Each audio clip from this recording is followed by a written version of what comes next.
सरकार को, वर्तमान सरकार को निकलना मुश्किल हो जाएगा। बहुत बड़े अधिकारी भी जेल की सलाखों के पीछे होंगे और नेता भी जेल की सलाखों के पीछे होंगे। और जिस तरह से लज्जा रहित होकर के आपको झूठ बोलने की आदत पड़ गई है, आपके मंत्रियों को झूठ बोलने की आदत पड़ गई है, इससे अब पूरा प्रदेश वाकिफ है। और मैं आपको ही कहता हूं कि आप जाकर के उनके घर में रहने की तो बात छोड़िए, आप 2 पल जाकर के उनके घर के अंदर खड़े होकर के तो देखिए, हिम्मत नहीं हो पाएगी आपकी। और एक तरह का ये कार्यक्रम सिर्फ और सिर्फ जयराम ठाकुर को कोसने के लिए था। मंडी में आयोजित प्रेस वार्ता के दौरान पूर्व सीएम व नेता प्रतिपक्ष जयराम ठाकुर ने प्रदेश की सुक्खू सरकार पर वित्तीय वर्ष के मध्यम आबकारी नीति के कोटे में परिवर्तन करने के गंभीर आरोप जड़े हैं। जयराम ठाकुर का कहना है कि सुक्खू सरकार के इस भ्रष्टाचार की वजह से प्रति पेटी 1250 रुपए का घाटा विभाग को उठाना पड़ रहा है। सरकार ने एक्साइज पॉलिसी में बदलाव कर प्रदेश में बहुत बड़े भ्रष्टाचार को पनाह दी है और जल्द सरकार के इस भ्रष्टाचार का भांडाफोड़ होने वाला है। प्रदेश की हर सरकार केजरीवाल की तर्ज पर कार्य कर रही है। केजरीवाल की तरह भ्रष्टाचार को अंजाम देने वाले अधिकारी और प्रदेश सरकार के मंत्री जेल में जाएंगे। उसमें एक्साइज की पॉलिसी में प्रोविजन होता है कि अगर एक फाइनेंशियल ईयर के लिए आपने एक्साइज पॉलिसी की है तो उसमें बीच में परिवर्तन नहीं कर सकते हैं। ये पॉलिसी का मैटर होता है। पॉलिसी एक बार डिसाइड होती है, वो कंटिन्यू 1 साल तक होती है। जो कोटा होता है, जो फिक्स होता है, जो तय किया जाता है, वो एक बार तय किया जाता है। क्या ये सत्य है कि अभी हाल ही में बीच फाइनेंशियल ईयर के बीच में आपने कोटे में भी परिवर्तन किए हैं और उसके कारण जो है शराब की एक पेटी पर लगभग 1250 रुपये का नुकसान जो है गवर्नमेंट को हो रहा है।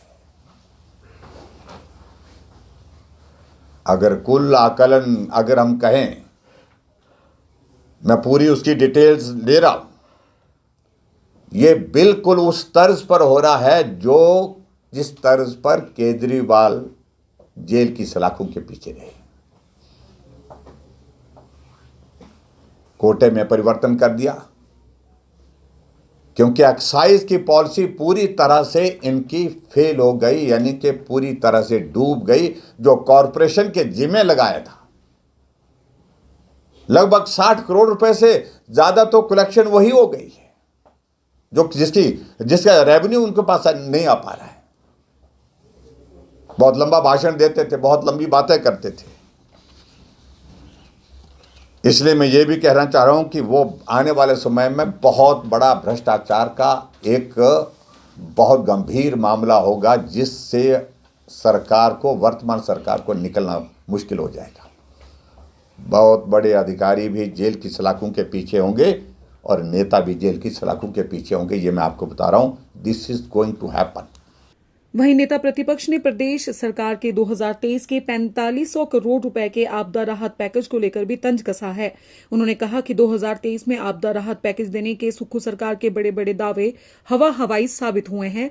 जब सरकार से विधानसभा में आंकड़ा मांगा गया तो 4500 करोड़ में से 300 करोड़ भी सरकार आपदा प्रभावितों को नहीं दे पाई है।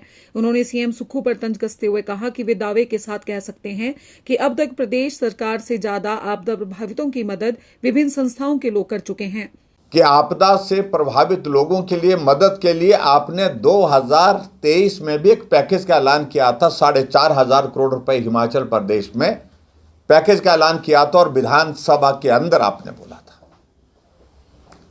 और विधानसभा के अंदर जब उसका जवाब हमने मांगा बाद में, तो जवाब में जब हमने पूछा कि कितना पैसा आपदा प्रभावित लोगों के लिए खर्च किया 2023 में, जिनके घर चले गए, परिवार के सदस्य चले गए, जमीन जायदाद चले गई जिनकी, तो आंकड़ा 300 करोड़ को भी टच नहीं कर पाया।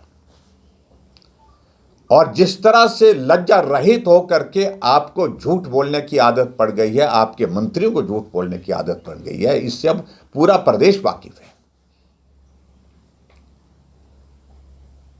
और मैं इस बात को दावे के साथ कह सकता हूं, जो मदद आपने की है उससे कम नहीं, उससे ज़्यादा मदद हिमाचल प्रदेश में लोगों ने, उन आपदा प्रभावित लोगों की है, समाज ने की है। वहीं जयराम ठाकुर ने कहा कि सुक्खू सरकार के आपदा प्रभावितों को कमरे का किराया देने के दावे भी खोखले साबित हो रहे हैं। सुक्खू सरकार द्वारा गिने चुने आपदा प्रभावितों को ही किराया दिया जा रहा है। इस किराए का विवरण भी उन्होंने सरकार से मांगा है और आगामी शीतकालीन सत्र के दौरान इस मुद्दे को जोर शोर से उठाया जाएगा। वहीं इस मौके पर जयराम ठाकुर ने बीते रोज पटल मैदान में संपन्न हुए प्रदेश सरकार के आपदा राहत वितरण कार्यक्रम को पूरी तरह से राजनीतिक बताया। जयराम ने कहा कि सीएम सुक्खू और उनके मंत्री ने इस कार्यक्रम के माध्यम से राजनीतिक भड़ास निकालने और जयराम ठाकुर को कोसने का ही काम किया है। अभी तो कह रहे हैं कि हमने कहा कि किराया, कितने लोगों को किराया दिया, इसकी डिटेल हमने मांगी। हम प्रश्न कर रहे हैं, अब की बार विधानसभा के सेशन में कर रहे हैं। बहुत कम लोगों को जो है वो किराया दिया जा रहा है। और दूसरी बात, जो फुल्ली डैमेज्ड हाउसेज हैं उसका नंबर भी कम कर दिया, उनको पार्शली डैमेज में कन्वर्ट किया जा रहा है। जो घर रहने के लायक नहीं रहा, जो घर बिल्कुल ध्वस्त हो गया है, सिर्फ इतना ही है कि छत जो है ऊपर दिखाई दे रही है, उनको भी आपने कंसीडर नहीं किया है। और मैं आपको ही कहता हूं कि आप जाकर के उनके घर में रहने की तो बात छोड़िए, आप 2 पल जाकर के उनके घर के अंदर खड़े होकर के तो देखिए, हिम्मत नहीं हो पाएगी आपकी। जिन घरों को आप पार्शली डैमेज करके जो है फुली डैमेज नहीं कर रहे हैं, घोषित नहीं कर रहे हैं, क्योंकि आपको लग रहा है कि उसमें फिर पैसा देना पड़ेगा। इस प्रकार से मुख्यमंत्री ने अपनी राजनीतिक भड़ास, फ्रस्ट्रेशन जिसको मैं कह सकता हूं, और उनके मंत्री जो रेवेन्यू मिनिस्टर, उन्होंने निकाली। पूरा प्रदेश उस सारी बात को लेकर के हैरान है। और एक तरह का ये कार्यक्रम सिर्फ और सिर्फ जयराम ठाकुर को कोसने के लिए था। क्या आप बेफिक्र होकर प्रॉपर्टी में निवेश या प्रॉपर्टी खरीदना चाहते हैं? तो ध्यान दें, मंडी हिमाचल के संजीव ठाकुर के नेतृत्व में majestic rise Chandigarh tri city की रियल एस्टेट इंडस्ट्री में भरोसे और मजबूती का प्रतीक बन चुका है। 15 सालों के अनुभव और हजारों सफल निवेश यात्राओं के साथ यह संस्था निवेशकों और परिवारों के सपने को साकार करने का विश्वास दिलाती है। चाहे फ्लैट खरीदना हो या उसमें निवेश करना, मैजेस्टिक राइज हर प्रोजेक्ट की कानूनी और वित्तीय स्थिति को परख कर ही ग्राहकों तक पहुंचाता है। चंडीगढ़ के बाद दुबई में भी आप जल्द निवेश कर पाएंगे। एक्सोटिका होम्स जैसे सफल प्रोजेक्ट्स के बाद संजीव ठाकुर का ये नया वेंचर आपके सपनों को देगा एक नई उड़ान। मैजेस्टिक राइज, जहां निवेश को मिलता है भरोसा, सुरक्षा और बेहतर भविष्य का विश्वास।